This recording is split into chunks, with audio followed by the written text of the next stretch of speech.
The four youngsters were added to an ever-growing number of people killed at level crossings in France in recent years.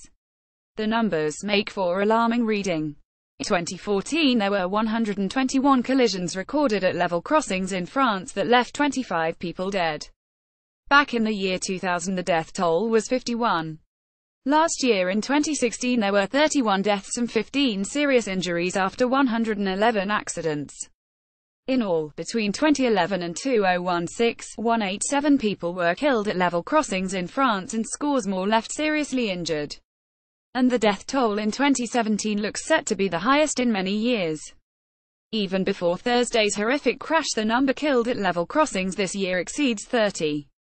Unlike Thursday's collision, most accidents involve cars. Although in 2008 a collision between a school bus and train in the French Alps left 8 dead. In all, France has over 15,000 level crossings on its rail network, some of which are considered more dangerous than others. While over 10,000 have automatic barriers and warning lights, not all do. In November this year a couple and their 10-year-old child were killed at a level crossing at Bonneville-sur-Meuse in Calvados, Normandy when their vehicle was hit by a train. There were no barrier at the crossing, nor were there lights. There was just a sign to indicate its presence on the road. For French rail chiefs there is no doubt where the blame lies for the number of incidents.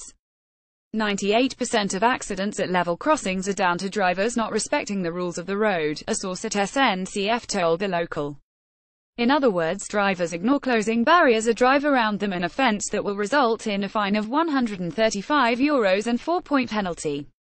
The rail chiefs list impatience as the number one cause for drivers illegally passing the barriers, followed by a lack of vigilance and non-compliance with the highway code.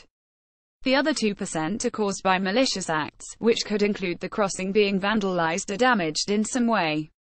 According to SNCF, in 59% of cases, drivers provoked accidents at level crossings by passing the barrier when they were closed or in the process of closing.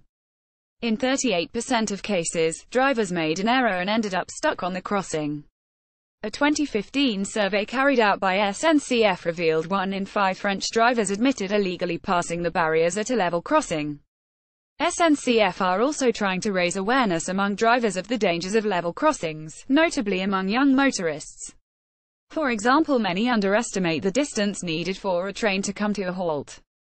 If it is traveling at 100 km per hour, it will need a kilometer to brake to a standstill, but a source at SNCF also told The Local that safety at the crossings can always be improved, which is why they are currently spending around €40 million a year on revamping the level crossings to improve security.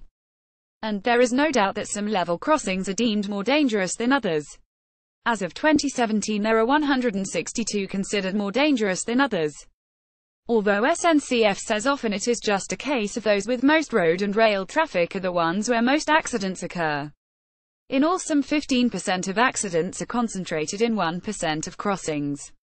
SNCF no longer build new ones and are slowly, and each year 6 or 7 of the crossings, deemed the most risky, or where accidents regularly take place, are taken away altogether, but the cost of removing them can be extremely expensive, up to €15 million, due to the need to build tunnels or bridges. Rail chiefs are also spending millions on experimenting with new technology to boost safety. For example, if an obstacle is detected on a crossing, then a message is relayed to nearby trains which triggers the braking system. Cameras have also been installed at crossings to catch rogue drivers who refuse to wait and zigzag their way through the barriers.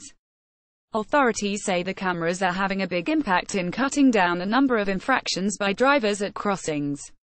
The video below is a reminder of the rules to follow at level crossings.